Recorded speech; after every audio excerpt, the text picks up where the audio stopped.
Dear students, നമ്മൾ കഴിഞ്ഞ ക്ലാസ്സിൽ നമ്മൾ പഠിപ്പിച്ച നിർദ്ദേശിച്ച കാര്യം എന്ന് വെച്ചാൽ നീഡ് ഫോർ സൈൻ കൺവെൻഷൻ. നമ്മൾ ഈ യൂണിറ്റിൽ പഠിക്കാൻ പോണ വലിയൊരു ഡെറിവേഷനാണ് ലെൻസ് മേക്കേഴ്സ് ഫോർമുല. ആ ലെൻസ് മേക്കേഴ്സ് ഫോർമുല ഡെറിവ് ചെയ്യണമെന്നുണ്ടെങ്കിൽ നമുക്ക് അതിന് മുന്നിൽ ഒരു ഡെറിവേഷൻ കൂടെ നടത്തണം. അപ്പം അതിനാണ് റിഫ്രാക്ഷൻ അറ്റ് സ്ഫെറിക്കൽ സർഫസ് എഴുതിയിരിക്കുന്നത്. ഇവിടെ ഞാനിത് കാണിച്ചിരിക്കുന്നത് ഒരു ഡെൻസർ മീഡിയം ആണ്. ഇതിന്റെ റിഫ്രാക്റ്റീവ് ഇൻഡെക്സ് N2 ആണ്. ഇത് റെയറർ മീഡിയം ആണ്. ഇതിന്റെ റിഫ്രാക്റ്റീവ് ഇൻഡെക്സ് N1. ഇനി ഓബ്ജക്റ്റ് നമ്മൾ പോയിന്റ് ഓബ്ജക്റ്റ് ആയിട്ട് എടുക്കുന്ന പോയിന്റ് ഓബ്ജക്റ്റ്, ആ പോയിന്റ് ഓബ്ജക്റ്റ് ഇരിക്കുന്നത് റെയറർ മീഡിയത്തിലും ഇമേജ് ഫോം ചെയ്യാൻ പോണത് ഡെൻസർ മീഡിയത്തിലാണ്. നമ്മൾ പോയിന്റ് ഓബ്ജക്റ്റ് അവിടെ മാർക്ക് ചെയ്തിട്ടുണ്ട്. ഇവിടെ നിന്നൊരു റേ ഓഫ് ലൈറ്റ് നമുക്ക് ഇങ്ങോട്ട് കാണിക്കാം. രണ്ട് റേ ഓഫ് ലൈറ്റ്, ഒരു റേ ഓഫ് ലൈറ്റ് പ്രിൻസിപ്പൽ ആക്സിസിലൂടെ പോകുന്നു, ഗോസ് അൺഡീവിയേറ്റഡ്, അതങ്ങനെ പോകും. ഇനി ഒരു റേ ഓഫ് ലൈറ്റ് ആ സ്ഫെറിക്കൽ സർഫസിൽ വന്ന് വീണു. ഇവിടെ നമുക്ക് നോർമൽ വരക്കണം. നോർമൽ മീൻസ് സെന്റർ ഓഫ് കർവേച്ചറിലൂടെ പോകുന്ന ലൈനാണ് നമ്മൾ നോർമൽ എന്ന് പറയുന്നത്. ഇപ്പൊ ഈ ലൈറ്റ് പോകുന്നത് rarer medium to denser medium ആണ്. ഇപ്പൊ ബെൻഡ് ടുവേഴ്സ് നോർമൽ ആണ്. ഇവിടെ വന്ന് വരച്ചു. ഇവിടെ രണ്ട് ലൈറ്റും തമ്മിൽ ഇന്റർസെക്ട് ചെയ്ത് ഇവിടെ ഇമേജ് ഫോം ചെയ്തു. ഇത് എ എന്ന് നമുക്ക് കൊടുക്കാം, OA. ഇനി ഈ ആംഗിള് നമുക്ക് ആൽഫ എന്ന് മാർക്ക് ചെയ്യാം. ഈ ആംഗിള് ഗാമ, ഈ ആംഗിള് ബീറ്റ. ഇനി ഈ ഡിസ്റ്റൻസ് നമ്മൾ മാർക്ക് ചെയ്യണമെന്ന് നോക്കാം. ഇത് ഓബ്ജക്റ്റും പോളും തമ്മിലുള്ള അകലമാണ്, അത് U എന്ന് കൊടുത്തേക്കാം. പോളും ഇമേജും തമ്മിലുള്ള അകലം V എന്ന് കൊടുത്തേക്കാം. അതുപോലെ തന്നെ പോളും സെന്റർ ഓഫ് കർവേച്ചറും തമ്മിലുള്ള അകലം നമ്മൾ R എന്നാണ് ഡെസിഗ്നേഷൻ കൊണ്ടുവന്നത്, റേഡിയസ് ഓഫ് കർവേച്ചർ.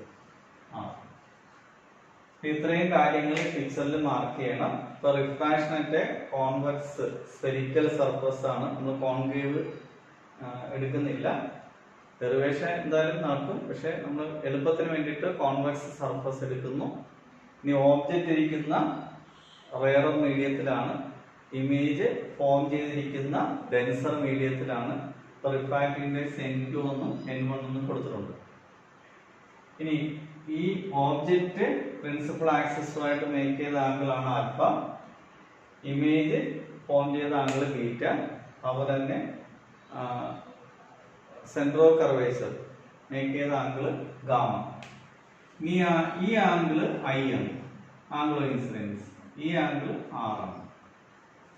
ഇനി നോക്കാം ഈ അപ്പർച്ചർ മീൻസ് ഇത് വളരെ ചെറുതായിട്ടാണ് നമ്മൾ എടുക്കുന്നത്. ഇപ്പൊ ആർക്കിനെ കോഡായിട്ട് എടുക്കാം. ഇപ്പോ കൺസിഡർ ദ ട്രയാങ്കിൾ OAC. ഇപ്പൊ C കോമൺ ആയിട്ടുള്ള ഓബ്ജക്റ്റും പിന്നെ അതുപോലെ തന്നെ സിയും വരുന്ന സെന്റർ ഓഫ് കർവേച്ചറും വരുന്ന ഒരു ട്രയാങ്കിൾ ആണ് OAC.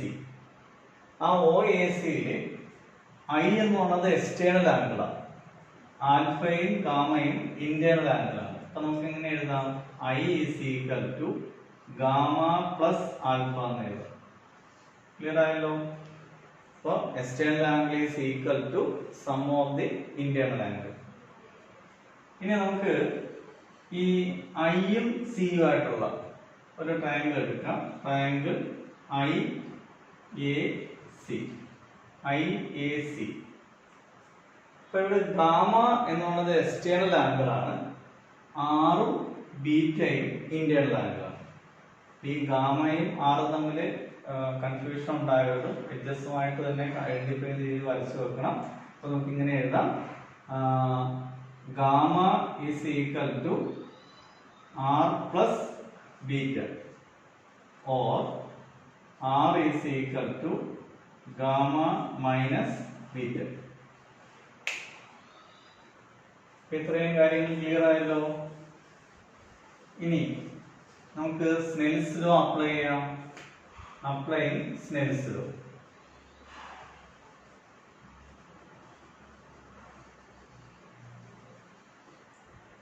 N1 sin I equal to n2 sin r.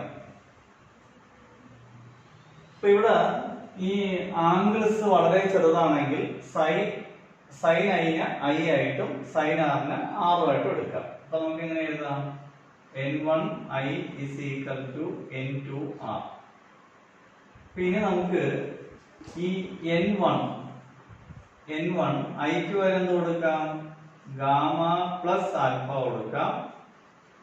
ആറിന് പകരം ഗാമ മൈനസ് ബീറ്റ എന്ന് കൊടുക്കാം. ഇത്രയും ക്ലിയർ ആയെന്ന് വിചാരിക്കുന്നു. ഇത് നിങ്ങൾ എഴുതി തന്നെ പ്രാക്ടീസ് ചെയ്ത് പോകണം. ഇപ്പോ ഇവിടെ ഈ ഗാമ എന്ന ടേം എല്ലാം കൂടെ ഒരു സൈഡിൽ എടുക്കുക, ബാക്കി ടേംസ് എല്ലാം മറ്റു സൈഡിലോട്ട് എടുക്കുക. അപ്പൊ ഇവിടെ നമുക്ക് n1 ആൽഫ എന്ന് എഴുതാം. ഇനി ഇത് മൈനസ് n2 ബീറ്റ ആണ്. ഇപ്പുറത്ത് വരുമ്പോൾ അത് പ്ലസ് എന്ന് എഴുതാം. Plus n2 beta equal to gamma common ആക്കി എടുത്തു കഴിഞ്ഞാൽ n2 മൈനസ് n1 എന്ന് എഴുതാം. അടുത്ത കാര്യം ശ്രദ്ധിക്കാം. n1 ഞാൻ നേരത്തെ പറഞ്ഞു ആംഗിളൊക്കെ വളരെ ചെറുതാണ്. അപ്പൊ അപ്പർച്ചർ എന്ന് പറയുന്നത് വളരെ ചെറുതായിരിക്കും. അപ്പോ ഇത് ഒരു ട്രയാങ്കിൾ ആയിട്ട് നമുക്ക് എടുക്കാം. അപ്പൊ ഗാമ ആൽഫ എന്ന് പറയുന്നത് opposite side divided by adjacent side ആണ്. അപ്പൊ P A divided by P U plus n2 beta. Beta means opposite side P A ആണ് ഡിവൈഡഡ് ബൈ പി ഐ. ഈ ഗാമ എന്ന് പറയുന്നത് P A divided by P C n2 minus n1. ഇനി P A common ആണ്, രണ്ട് സൈഡിലും common ആണ്, അത് ക്യാൻസൽ ആയി പോകും. ഇനി നമുക്ക് സൈൻ കൺവെൻഷൻ കൊടുക്കാം. n1 divided by P O. P O means incident ലൈറ്റിന് എതിരായിട്ടാണ് എടുക്കുന്നത്, അത് നമ്മൾ മൈനസ് സൈൻ കൊടുക്കണം. Plus n2 by P I, അത് പോസിറ്റീവ് ആയിട്ട് കൊടുക്കണം. Equal to n2 minus n1 divided by P C. P C R ആയിട്ട് കൊടുക്കണം. അപ്പൊ നമുക്ക് ഫോർമുല എന്ത് കിട്ടി? n2 by V minus n1 by U equal to n2 minus n1 divided by R. ഇതാണ് refraction at a convex surface in which object is located in rarer medium and image would be formed in the denser medium. ഇത് വളരെ important ആയിട്ടുള്ളൊരു derivation ആണ്. 3 മാർക്കിന് ചോദിക്കുന്നതാണ്. എല്ലാ alternate വർഷങ്ങളിൽ ചോദിക്കുന്നതായതുകൊണ്ട് നിങ്ങൾ നല്ലോണം എഴുതി തന്നെ പഠിക്കണം. ഈ ഡയഗ്രാം ഒക്കെ നല്ലോണം വരച്ച് പഠിക്കുക. ആംഗിൾസ് മാർക്ക് ചെയ്യാനുള്ള പഠിക്കുക. ഓബ്ജക്റ്റ് മേക്ക് ചെയ്ത ആംഗിൾ ആൽഫയാണ്, ഇമേജ് ബീറ്റയാണ്, സെന്റർ ഓഫ് കർവേച്ചർ ഗാമയാണ്. ഇനി നൊട്ടേഷൻ സൈൻ കൺവെൻഷൻ അപ്ലൈ ചെയ്യണം. ഇൻസിഡന്റ് ലൈറ്റിന് ഓപ്പോസിറ്റ് ആയിട്ടുള്ള ഡിസ്റ്റൻസ് നെഗറ്റീവ് ആയിട്ട് കൊടുക്കുക. സെയിം ഡയറക്ഷനുള്ള ഡിസ്റ്റൻസ് പോസിറ്റീവ് ആയിട്ട് കൊടുക്കുക. ഡെറിവേഷൻസ് മനസ്സിലായി കാണും എന്ന് വിചാരിക്കുന്നു. ഇനി നമുക്കില്ലാത്ത ഒരു ഡെറിവേഷൻ കൂടെ ഉണ്ട്. അത് ഓബ്ജക്റ്റ് ഇരിക്കുന്ന, അത് നിങ്ങൾക്ക് ഡെറിവേഷൻ വേണ്ട, ഞാൻ പറഞ്ഞു തന്നേക്കാം. ഓബ്ജക്റ്റ് ഇരിക്കുന്ന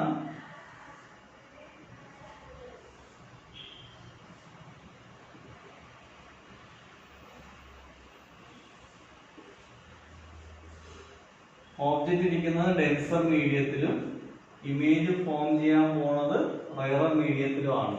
അപ്പൊ ഇവിടെ ഈ ഡിസ്റ്റൻസ് r, ഈ ഡിസ്റ്റൻസ് u, ഈ ഡിസ്റ്റൻസ് v. അപ്പൊ ഇവിടെ ഓബ്ജക്റ്റ് ഇരിക്കുന്നത് ഡെൻസർ മീഡിയത്തിലാണ്, ഇമേജ് ഫോം ചെയ്യാൻ പോണത് റയറർ മീഡിയത്തിലാണ്. അപ്പൊ അതിന്റെ ഫോർമുല എങ്ങനെ വരും നോക്കാം. ഓബ്ജക്റ്റ് ഇരിക്കുന്നത് അപ്പൊ ഇമേജ് n2 ബൈ ഏത് എഴുതണം? n1ലാണ് ഇമേജ് ഫോം ചെയ്യുന്നത്. അപ്പൊ ഇവിടെ നമുക്ക് എന്താ എഴുതണം? n1 ബൈ v എഴുതണം. ഇനി ഓബ്ജക്റ്റ് ഇരിക്കുന്ന ഡെൻസർ മീഡിയത്തിലാണ്, n2 ബൈ u എഴുതണം. പിന്നെ ഇവിടെ തിരിയും n1 minus n2 divided by r എന്ന് പറയും.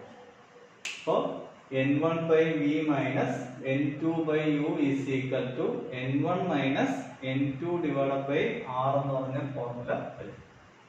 ഇനി നമ്മൾ ഈ യൂണിറ്റിൽ തന്നെ വളരെ ഇമ്പോർട്ടന്റ് ആയിട്ടൊരു ഡെറിവേഷനിലോട്ട് പോകാൻ പോവാണ്. ഇപ്പൊ അതിന്റെ ഹെഡിങ് ലെൻസ് മേക്കേഴ്സ് ഫോർമുല.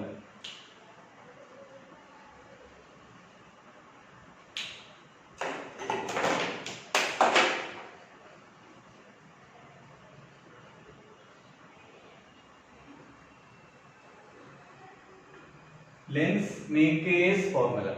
നിങ്ങൾ കണ്ണിന് എന്തെങ്കിലും പ്രശ്നം ഉണ്ടായിട്ട്, കാഴ്ചക്ക് എന്തെങ്കിലും പ്രശ്നം ഉണ്ടായിട്ട് നമ്മൾ സ്പെക്സ് വിൽക്കുന്ന കടയിൽ ചെന്ന് കഴിഞ്ഞാൽ ഇവിടെ ആദ്യം നിങ്ങൾക്ക് കണ്ണ് ടെസ്റ്റ് നടത്തും. കണ്ണ് ടെസ്റ്റ് നടത്തിയിട്ട് നിങ്ങളുടെ ഫോക്കൽ ലെങ്ത് ഷോർട്ട് സൈറ്റ് ആണോ ലോങ് സൈറ്റ് ആണോ എന്നൊക്കെ നിശ്ചയിച്ച്, ഷോർട്ട് സൈറ്റ് ആണെങ്കിൽ കോൺകേവ് ലെൻസും ലോങ് സൈറ്റ് ആണെങ്കിൽ കോൺവെക്സ് ലെൻസും ഒക്കെ നിശ്ചയിച്ചിട്ട് അതിന്റെ ഫോക്കൽ ലെങ്ത് കൂടെ അവർ നിശ്ചയിക്കും. ആ ഫോക്കൽ ലെങ്ത് നിശ്ചയിച്ചിട്ട് അവർ പറയും ഒരു 5 ദിവസം കഴിഞ്ഞ് വരാനോ അല്ലെങ്കിൽ 6 ദിവസം കഴിഞ്ഞ് വരാനോ ഒക്കെ പറയും. ആ വരാൻ പറയുന്നതിന്റെ കാര്യം, നിങ്ങൾക്ക് ആവശ്യമുള്ള ആ ഫോക്കൽ ലെങ്തുള്ള ലെൻസ് അവർക്ക് ഗ്രൈൻഡ് ചെയ്ത്, ലെൻസ് ഉണ്ടാക്കിയെടുക്കുന്ന ഗ്രൈൻഡ് ചെയ്താണ്, സർഫസ് ഗ്രൈൻഡ് ചെയ്തതിന്റെ കർവേച്ചർ അഡ്ജസ്റ്റ് ചെയ്തിട്ടാണ് ഉണ്ടാക്കിയെടുക്കുന്നത്. അപ്പൊ അവർക്ക് വേണ്ടിയിട്ടുള്ള ഫോർമുല, ലെൻസ് ഉണ്ടാക്കുന്ന ആൾക്കാർക്ക് വേണ്ടിയിട്ടുള്ള ഫോർമുല എന്ന അർത്ഥത്തിലാണ് ലെൻസ് മേക്കേഴ്സ് ഫോർമുല. ഇവിടെ ശ്രദ്ധിക്കേണ്ട കാര്യം തിൻ ലെൻസ് ഫോർമുലയാണ്. നിങ്ങൾക്ക് എപ്പോഴും ഇത് വെച്ചിട്ട് ചോദിക്കത്തുള്ളൂ തിൻ ലെൻസ് ഫോർമുല. അപ്പൊ ആദ്യം നമുക്ക് ലെൻസ് ഒന്ന് വരച്ചു നോക്കണം.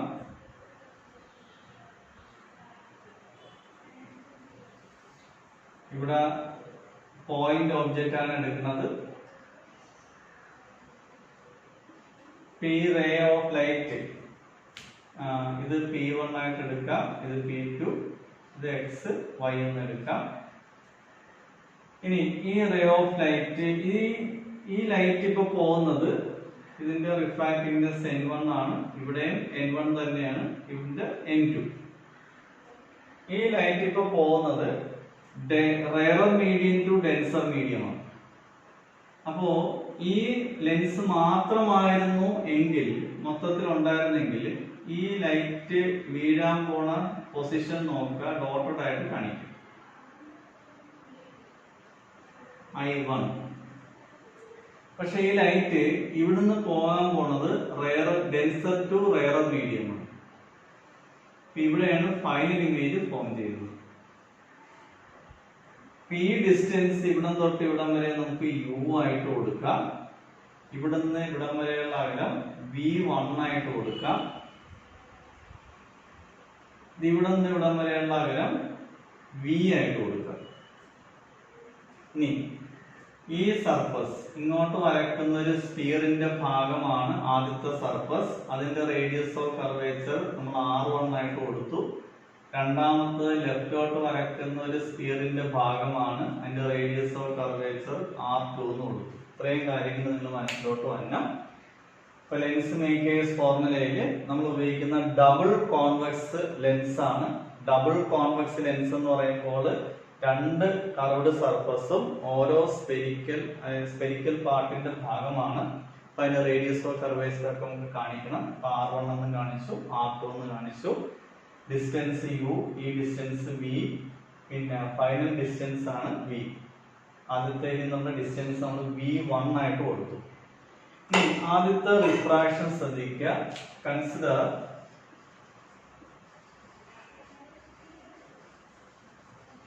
Refraction at xp1y. xp1y ആദ്യത്തെ surface xp1y object is located in rarer medium and image would be formed in denser medium. അപ്പൊ നമുക്ക് എങ്ങനെ എഴുതാം? n2 divided by v1 minus n1 divided by u is equal to n2 minus n1 divided by r1. Equation number 1. Now consider refraction refraction at XP2Y. XP2Yയുടെ refraction നോക്കാം. അതില് object ഇരിക്കുന്നത്, object നമ്മൾ assumed to be located in denser medium ആണ്. അപ്പൊ നമുക്ക് ഇവിടെ എന്താ എഴുതാം? N2 divided by V. Final image is formed in rarer medium ആണ്. അപ്പൊ N1 by D. The object supposed to be located in denser medium ആണ്. അപ്പൊ N2 by V1 is equal to N1 minus N2 divided by R2. Equation number 2. ഈ രണ്ട് ഇക്വേഷനും നമ്മൾ മനസ്സിലാക്കി എഴുതി പഠിച്ചു പോയേക്കാം. ഇനി നമുക്ക് രണ്ടും കൂടെ ആഡ് ചെയ്യാം. Adding 1 and 2.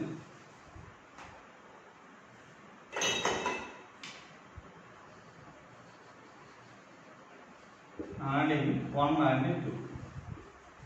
ഇത് രണ്ട് ഇക്വേഷൻ നമ്മൾ ആഡ് ചെയ്യാം. ആഡ് ചെയ്യുമ്പോൾ ഇത് നോക്കാം. N2 by V1 ഉം ഇവിടെ N2 by V1 ആണ്, ഇവിടെ മൈനസ് N2 by V1 ആണ്. അത് രണ്ടും കൂടെ ക്യാൻസൽ ആയി പോകും. ഇപ്പൊ N1 by V minus N1 by U is equal to N2 minus N1 ബ്രാക്കറ്റിൽ 1 by R1 minus 1 by R2 എന്ന് എഴുതും. കാരണം ഇവിടെ N1 minus N2 ആണ്. അപ്പൊ minus of N2 minus N1 എന്ന് എഴുതാം. അപ്പൊ രണ്ടും കൂടെ ആഡ് ചെയ്യുമ്പോൾ N2 minus N1 into 1 by R1 minus 1 by R2 എന്ന് എഴുതാം. ഇനി N1 വെച്ച് രണ്ട് സൈഡിലും ഡിവൈഡ് ചെയ്യാം. അപ്പൊ നമുക്ക് ഇവിടെ എങ്ങനെ എഴുതാം? 1 by V minus 1 by U is equal to N2 by N1 minus 1 by R1 minus 1 by R2.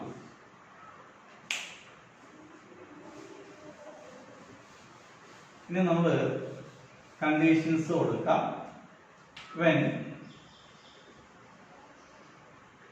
VU is equal to infinity minus infinity, എന്നുവെച്ചാൽ ഓബ്ജക്റ്റ് എവിടെ ഇരിക്കുന്നു? ഇൻഫിനിറ്റിയിൽ ഇരിക്കുന്നു. ഇൻഫിനിറ്റിയിൽ ഇരിക്കുകയാണെങ്കിൽ ഇമേജ് എവിടെയായിരിക്കും ഫോം ചെയ്യുന്ന? ഫോക്കസിൽ ഫോം ചെയ്യും. നിങ്ങൾ പേപ്പർ ഉപയോഗിച്ച് കത്തിച്ചു കളഞ്ഞൊക്കെ കാര്യമൊക്കെ പറഞ്ഞിട്ടുള്ളതാണ്. അപ്പോൾ ഓബ്ജക്റ്റ് ഇൻഫിനിറ്റിയിലാണെങ്കിൽ image would be formed at focus. അപ്പൊ ഇവിടെ സബ്സ്റ്റിറ്റ്യൂഷൻ കൊടുക്കാം. 1 by F minus 1 by infinity is equal to N2 by N1 minus 1 into 1 by R1 minus 1 by R2. So 1 by F is equal to 1 by infinity 0 ആണ്. So N2 by N1 minus 1 into 1 by R1 minus 1 by R2. ഇതിനെ നമ്മൾ വിളിക്കുന്ന പേര് first focal length എന്നാണ്. First focal length. ഇനി when U is equal to minus F, V is equal to infinity. എന്നതിന്റെ അർത്ഥം എന്താ? ഫോക്കസിലാണ് ഓബ്ജക്റ്റ് കൊണ്ട് വെച്ചെങ്കിൽ ഇമേജ് എവിടെ ആയിരിക്കും? ഇൻഫിനിറ്റിയിലാണ് ഫോം ചെയ്യുന്നത്. അവിടെ സബ്സ്റ്റിറ്റ്യൂഷൻ കൊടുക്കാം. 1 by infinity minus 1 by minus F is equal to N2 by ഇത് F dash എന്ന് കൊടുക്കുക. N2 by N1 minus 1 into 1 by R1 minus 1 by R2. ഇവിടെ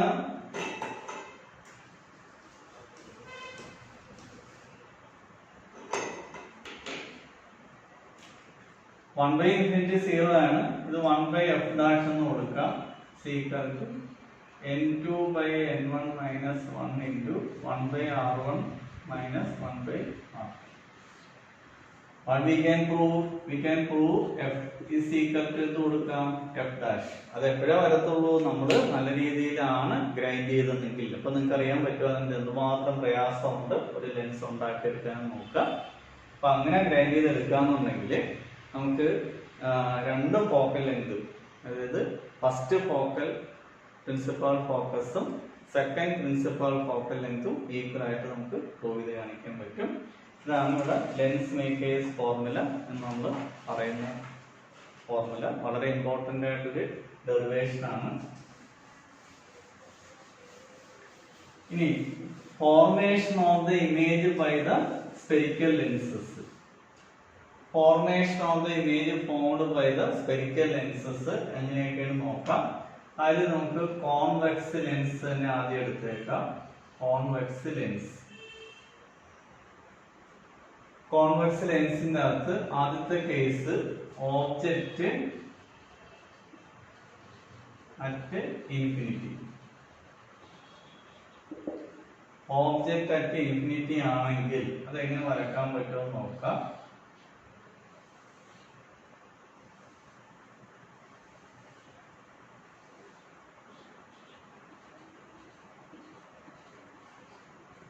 ഓബ്ജക്റ്റ് അറ്റ് ഇൻഫിനിറ്റിയിലാണെങ്കിൽ ഇമേജ് എവിടെയായിരിക്കും ഫോം ചെയ്യുന്ന? ഫോക്കസിലാണ് ഫോം ചെയ്യുന്നത്. Image will be formed at focus. ഇനി അതിന്റെ എന്താണ് പ്രത്യേകത എന്ന് നോക്കാം. ചെറുതാണോ വലുതാണോ? ചെറുതാണ്. റിയൽ ആണോ? റിയൽ മീൻസ് നമുക്കിത് സ്ക്രീനിൽ പതിപ്പിക്കാൻ പറ്റുമോ? നമുക്ക് വളരെ അകലത്തിലുള്ള ഒരു ഇമേജ് ലെൻസ് ഉപയോഗിച്ച് സ്ക്രീനിൽ പതിപ്പിക്കാൻ പറ്റും. അങ്ങനെയുണ്ടെങ്കിൽ അതിനെ നമുക്ക് റിയൽ ഇമേജ് എന്ന് വിളിക്കാം. തലതിരിഞ്ഞാണോ അതോ നേരെയാണോ? അപ്പൊ നമുക്ക് കാണാൻ പറ്റും തലതിരിഞ്ഞാണ്. അപ്പൊ എന്തെല്ലാം കാര്യങ്ങൾ പറയാം? സ്മോൾ ഇൻ സൈസ് ആണ്, പിന്നെ ഫോംഡ് അറ്റ് ഫോക്കസ് ആണ്, പിന്നെ ഇൻവെർട്ടർ ആണ്, റിയൽ ആണ്. അപ്പൊ 4 കാര്യങ്ങളാണ് എപ്പോഴും നമ്മൾ എഴുതി വെക്കേണ്ടത്. ഇനി 2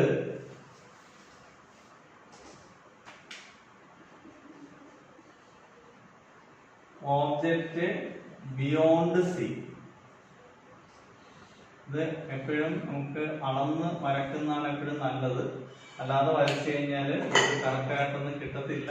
ഞാനിപ്പോ തിൻ ലെൻസ് ഫോർമുലയാണ്, തിൻ ലെൻസ് പൊസിഷൻസ് ആണ് കാണിക്കുന്നത്.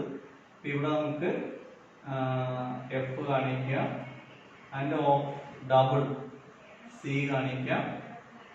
ഇവിടെ അത്രയും ഡിസ്റ്റൻസ് എഫ്, ഇവിടെ സി കാണിക്കാം.